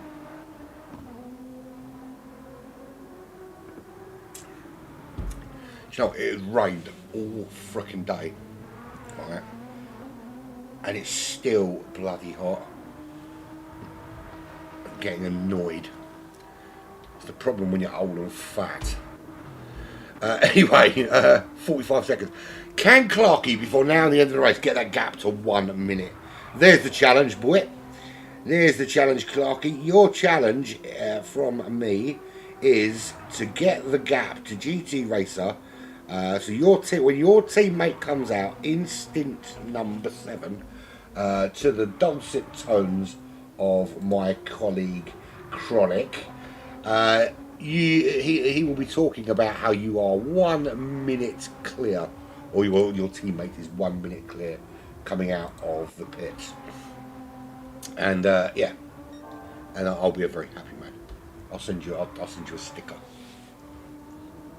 with a well done written on it in crayon. I'm only joking. GT Racer is in 2nd position, and yeah, not making any inroads into Clarkey. To be fair, he's done an 8.026, he's done an 8.027, but not finding that level of consistency that Clarkey is out in front. It's been as far as down as an 8.05, 8.04s. It's enough to stay ahead of Gecko Racer, but not enough to catch Clarkey. Felipe's starting to find some rhythm since the pit stop. A couple of 8.06s, just 4/10 difference in the last 2 laps for him. The gap to Gecko Race is 22 seconds. It's not inconceivable that could be a bit smaller over the next couple of laps, because he seems to have found some pace. Now, ideally what Felipe will want to do is have that gap very, very small, so that when it comes to someone else from another one of those GTSV drivers in that M6 gets into the car, it gives them a chance just to close down on Gecko Racer in 3rd and potentially drag the team into that top 3. Now Gecko's obviously racing for the Team TDR design in the AMG GT3.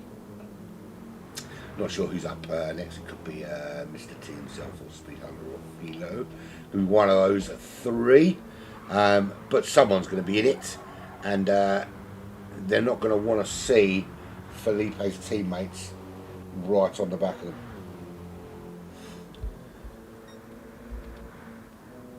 There's Rislan in 5th position, and at the moment it's 4.5 seconds behind Felipe. And again with some good pace, but just struggling with consistency at the moment, Felipe, which is such a shame, because a bit of consistency here and he could really close that gap right down, potentially. There is Evo racing for the Team MRL and 650S. Minute now is that gap to Rislam, 37 seconds to Apex Magnets, racing in that classic MRL. It's not classic MRL livery, it's the MRL car, but that classic Golf livery on the M6 GT3. So that's the two MRL guys chasing each other down. Then we've got the ready to race team in 8th position, 8.3 seconds, with a 1 minute gap over Magile, who is currently 6 seconds clear of Speed Freak. Magile, of course, is racing for the other GTSV team. There is Speed Freak from the United States of America in 10th position. 5 minutes the gap between Speed Freak in 10th and the Ghost from the Netherlands in 11th place. So can these guys outside the top 10 find a way back in to the top 10? That's the big question. Is it a sort of stretch too far now, do you think, for the Full Send team to close up and maybe give Speed Freak something to think about, or his replacement in the car later down the line, whoever that may be? Not sure who it is, but we'll find out.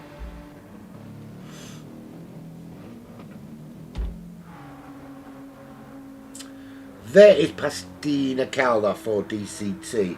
His teammates Incredibile, Irox and Toro Scatenato. That is the most Italian name I've ever. That is more Italian than Marco Corleone, which is not at all Italian. But it's really, really Italian, that name. It's insanity. There we go. A rounded potato. I don't know why I said it like that. Potato being an Irish thing. Oh, he's off. Can't park that there, mate. He's back on the racetrack though. So all good. For rounded potato in the Team CPTL AMG. My eyesight is awful, man. The funny thing is I don't even need fucking glasses. But yeah. That's insane. Absolutely insane. I saw it. I genuinely saw it. And I thought I was seeing things, so I would check it in a minute. Right? When that popped up, I was looking at it thinking, that can't be right. There's something wrong. There's a little bug somewhere. So I'll go into his thingy, and I'll see if what the actual truth is. That is a phenomenal lap.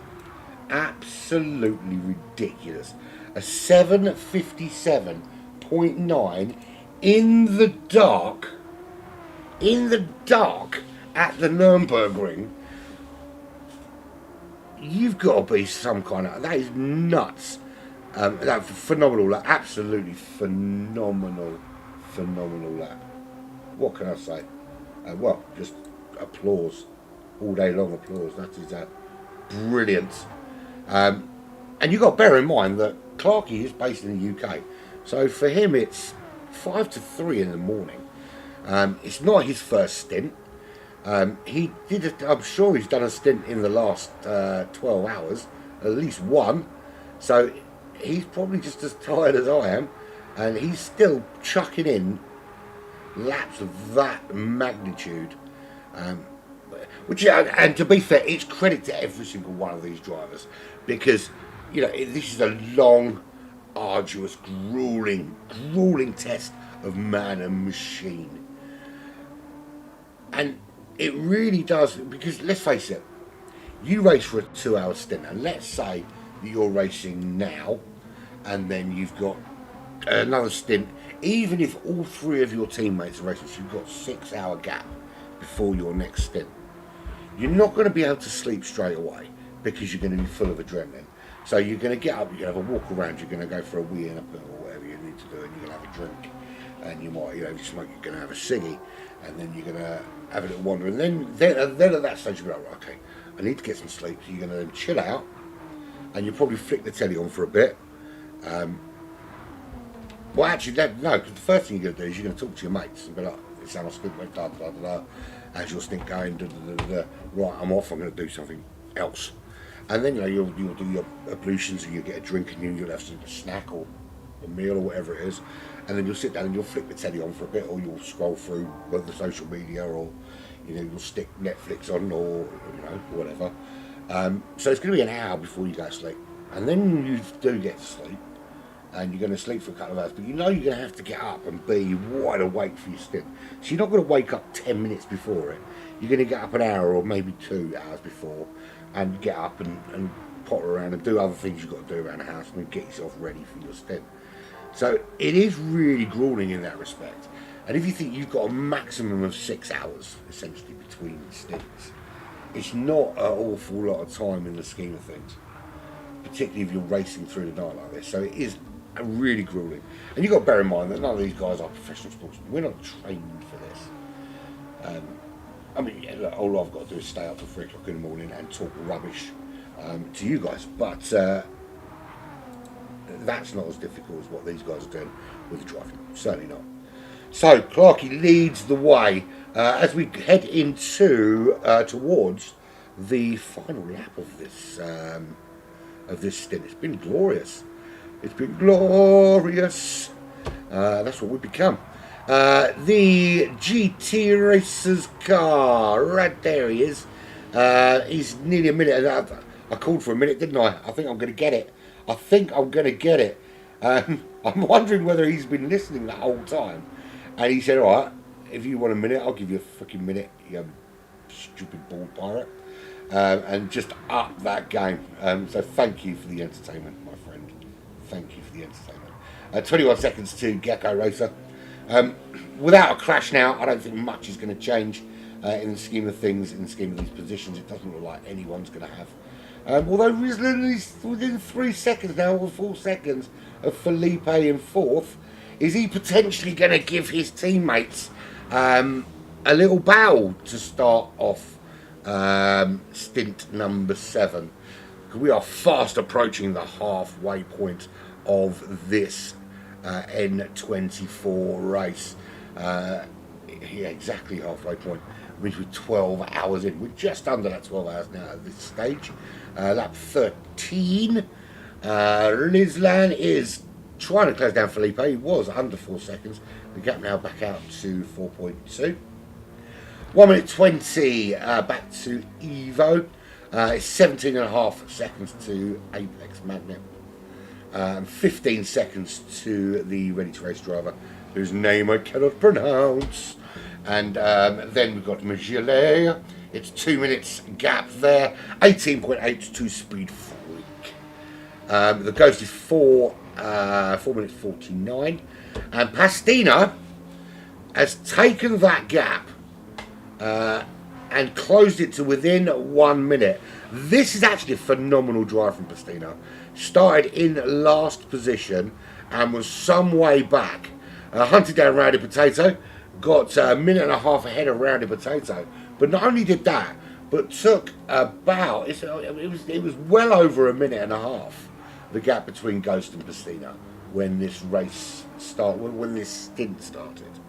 And he's closed it right down to within 1 minute. Which you'll say, well, 1 minute is still like a minute behind. Yes, but we're at the Nürburgring here, and in a 2 hour stint he's taken half that time out, right? Half of it gone.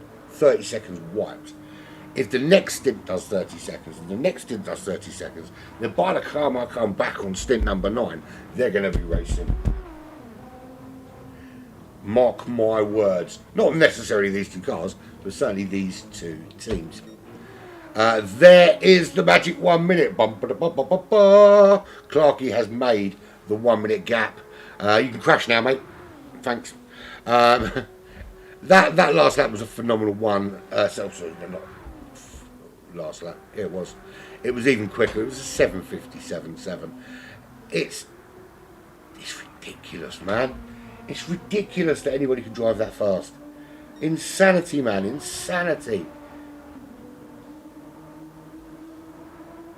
Don't get it.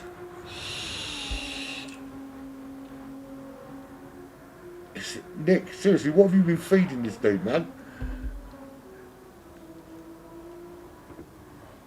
Isn't it the opposite of south, southeast, north, northwest? Yeah. I think so. I don't remember asking a question with this in. Well, I don't know. I don't know where the relevance comes from, but I think you're. I think it is. Yeah, southeast is that way. Never eat shredded wheat. Southeast is that way, and northwest will be that way. Yeah, that's just directly opposite, right? Why the hell am I even thinking about this at 3 o'clock in the morning? I don't freaking know. So, yeah. Oh, of course, yeah. I haven't. Do you know what? I was looking at it, and then I just ignored it. It's 3.4 minutes. It's not super quick. It's not really going to blow any clothes off. Put it that way. Right, so Clarkey is just so far ahead. It's insane. Yeah, to be fair, I've been kind of dipping in and out, chat. It's difficult. At least I find it difficult to multitask at the best of times. But at 3 o'clock in the morning, after I've done, bear in mind I've already done an hour of broadcasting before this, and I did today's work today. Yeah, you're not getting coherent conversations out of me. Or any significant multitasking. I'm using one arm to hold the other one onto the keyboard to press the buttons as we speak. Right, to be fair, if I didn't have a stream deck, I wouldn't even be bothering to speak anymore because I wouldn't be able to turn the mic on. Right, so Clarkey is absolutely dominating at the moment. Don't know who's coming in for Clarkey, maybe Nick. But they're not going to have much work to do. All they've got to do, essentially, is keep it between the green bits. And on the black stuff, away from the green bits and the silver bits, keep it on the black bits, and just keep that car rolling. Gecko Racer did briefly have a stint. Well, I say briefly, it was a good 20 minutes out in second, but once the pit stops kind of righted themselves, he found himself back into third place, but still running well, 16.5 seconds clear of Felipe. Rizlan in 5th, we've got Evo in 6th, Apex Magnet in 7th, the Ready to Race driver in 8th. Is that a challenge for, is that on the racetrack? I think that's blue flag moment, isn't it? I don't know why my Alexa just spoke to me, but it's freaking me out. Stop talking to me like that's really freaky. I'm literally the only one awake in my house, and my Alexa has just started randomly talking to me. It needs to stop. I'm a little bit afraid. A little bit afraid. So that's not an out-and-out race on the racetrack there. That is a lapping situation. It looks like there's a car coming to unlap itself.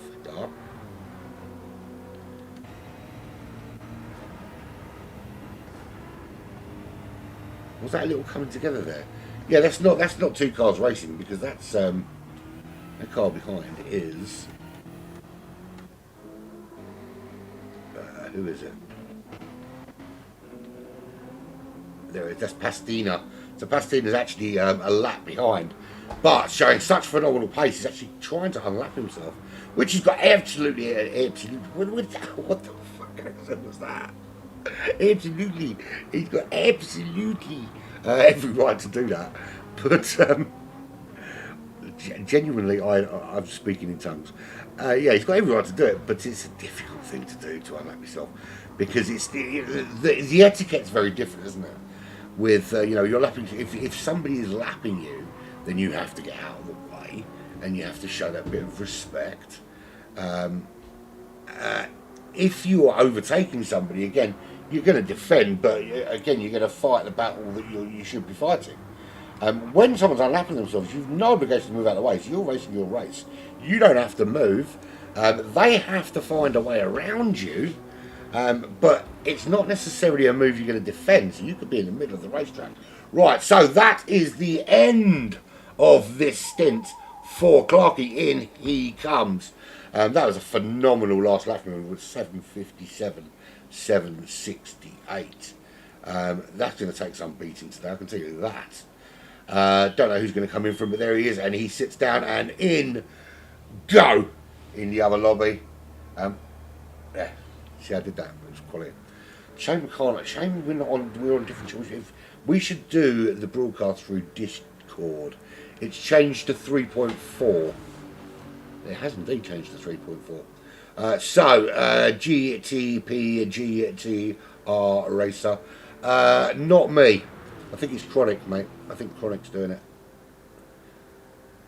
But it's definitely not me. I'm going to go and get some Zeds, man. I'm going to get better Zeds. Actually, I'm going to watch an episode of Hannibal first and then I'm going to get some Zeds.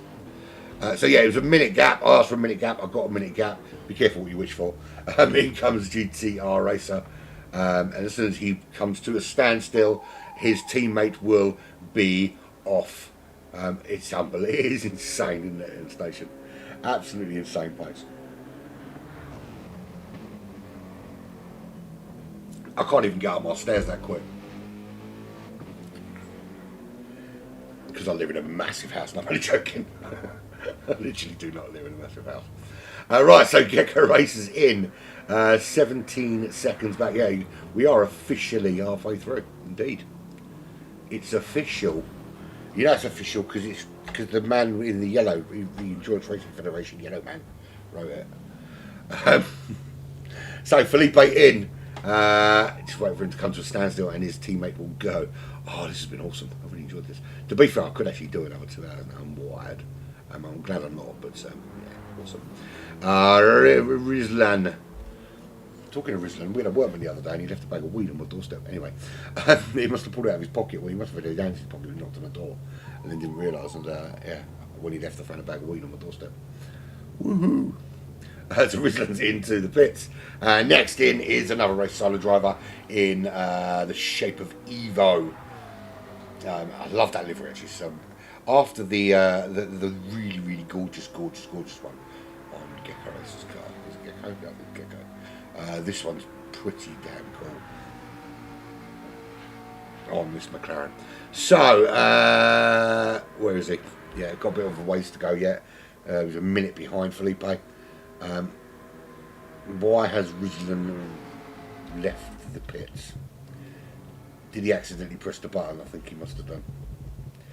Naughty, naughty, naughty. You've just done 14 laps of Nürburgring and Nordschleife, man. Surely you don't want to do another one. You have to finish the lobby, of course, but well, I don't suppose you have to. Is there a hard and fast rule you just have to drive it, or can you just say sorry, I'm done? Right, so in comes Evo. His teammate will be coming out very, very soon. Apex Magnet in also, just 5 seconds between them now. That's a battle that's going to rage on in the next episode. And if you want to watch the next episode, get on with it. Go away now, I'm done with you. I'm finished. Go and check out Chronic in the other broadcast. And if you haven't liked and subscribed, then do it, or I'm going to send the boys round immediately. You haven't done it yet, have you? Thank you very much. So, ready to race driver in, whose name you cannot be pronounced. Oh, I called him Voldemort. Gilet.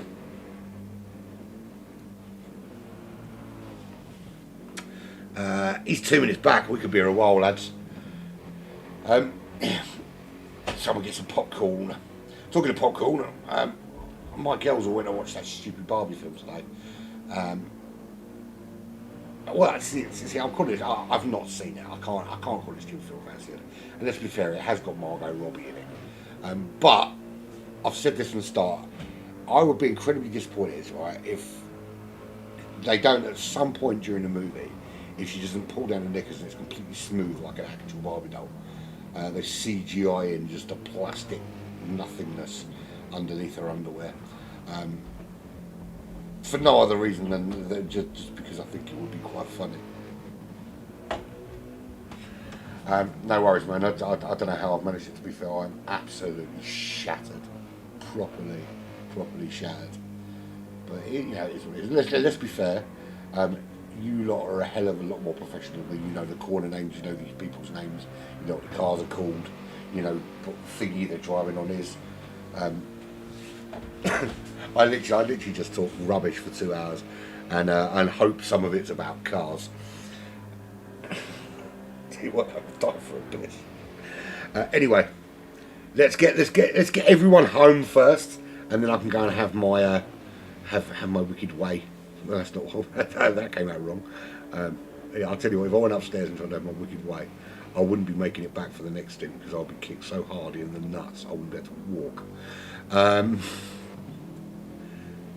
Right, so we're nearly there. Nearly there is Michelet. In he comes.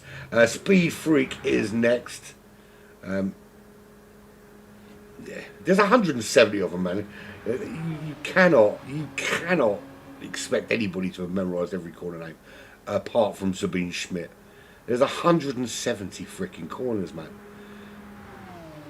I've got to remember really important stuff, like the words to Back in Black, or I don't know, the entire back catalogue of Vanilla Ice. I actually do know every single lyric to Ice Ice Baby, and I won't be doing it. The Ghost is coming home in 11th. 4 minutes. I think we've got to wait for this one. Yeah, he's some way back. So it's just the Ghost. It's Pastina, who really has closed down that on the Ghost, down to 53 seconds. That is a phenomenal stint from Pastina. I'm not just saying it because I like him. I don't think it's a toss, and I'm joking. I do like him. I should be picking on people. And Rounded Potato. Rounded Potato is just starting that 14. So essentially going to make me wait 8 minutes. So I pee myself. Thanks very much, buddy. Love you too, man. I'll be alright. I'll hold on. I'm an adult. Obviously, the frustrating thing is after doing this, driving or not, you can't sleep. You're wired. You're jumpy. I've got to get up. And was it 7 o'clock the next one, isn't it? 7 a.m. Holy Jesus! On a Sunday morning, man. There's only two types of people that get up on a Sunday morning at 7 a.m. and that's Jesus people who go to church, Jesus people who go to church, and psychopaths. Oh, and 5-year-olds. Although technically they're psychopaths.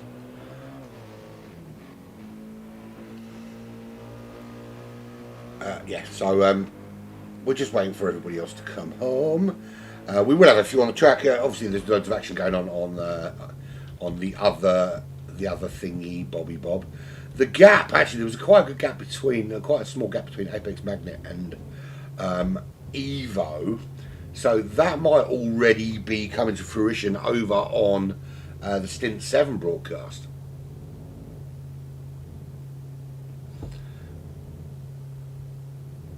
Yeah, it's crazy. It is crazy. So Ost is here. Thanks for that.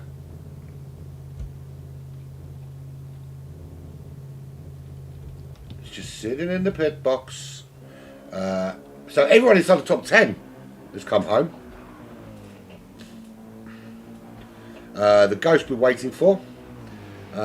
You're getting there, slowly catchy monkey, as they say.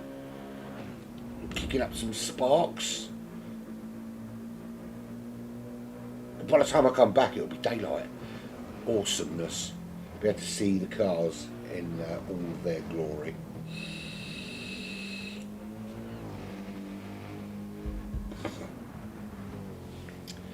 not taking a bit of dupe that the workman left to me doorstep the other day. No, I won't. If I did that, I'd sleep through the next thing. Right, so not long now before the ghost will dive into the pits. You'll see it right away, right about now. Funk's all right. He's got a little bit of a way to go, yeah. All the way down this straight, and then we're done. Let's go and sit in the seat next to him. Not that one. Not that one. Oh, you bad. You haven't got all of them on the keyboard, you see. You have to do that. You want that one.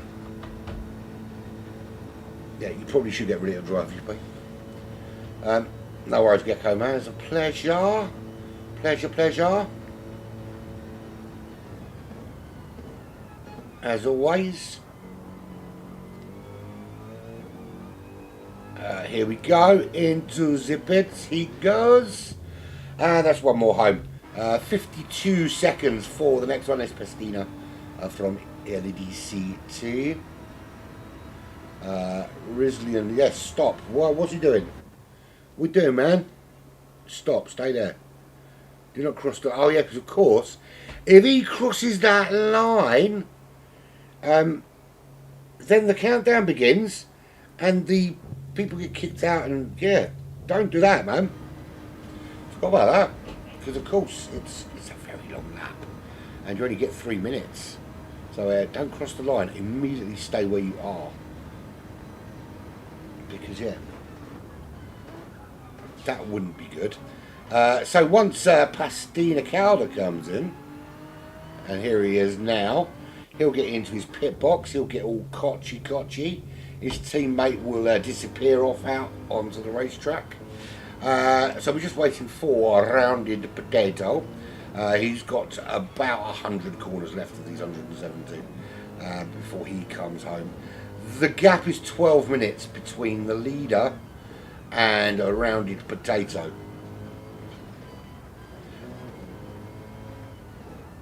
And rounded potato is my favourite person on the racetrack. Do you know why? Because us backmarkers don't get enough love. Anyone that... I know they're doing it into us, and to remind me. But 12 hours in to a 24-hour race, and you're already that far behind anybody else, and you have to wonder how you keep yourself motivated to keep going, because there's times when I was doing a daily race this week, and to be fair, I've been dog turd in the daily races this week. I don't know what it is. I can't drive Group 1. To be fair, I can't drive Group 2 or Group 3 or Group 4 or literally anything at any great pace, but particularly Group 1s are just not my thing. It's mostly just because I haven't driven them much. I haven't really got the measure of the pace and the control in Group 1s. So I've struggled this week with Le Mans, and I love Le Mans, but I've struggled. So, yeah, it's not gone too well. And it's easy to sitting there at the back to just go, just unplug it, or just jump out of the room and not bother. But I think it takes quite a bit of character to stick it out, knowing that nothing's going to change and that you are going to be plumb last when it finishes. And I think more so if you're in a race like this, where you're coming home in 13th, you're going to come across the line here, and your teammate's been sitting in the pits now for the best part of 10, 15 minutes, probably more than that, actually 20 minutes waiting for you to come home. And then you do, and then they're going to go out, and they're going to be 4 minutes behind the next closest driver. And whether they're the quickest driver out there or not, 3 minutes is a long time. It's essentially 1/3 of this racetrack. You've got to try and make up. So somewhere near 50, 60 corners. As he does finally get home, there we go. And then, of course, there'll be back to 14 drivers, because they're City from the United States. Judas, of course, because he abandoned the bosom of Black Flag to a race. I'm only joking. You guys really like it, okay? Abandon that bosom. So he will come out afterwards in 14th place, and I can now hand you over, gift wrapped to Chronic. Stop watching me. Go and watch Chronic. Go away. Not interested in anything you've got to say. Thank you. Look, thank you very much for joining me and for sticking it out until 3 in the morning. I will catch you guys at 7 a.m. Handing swiftly over to Chronic. Laters.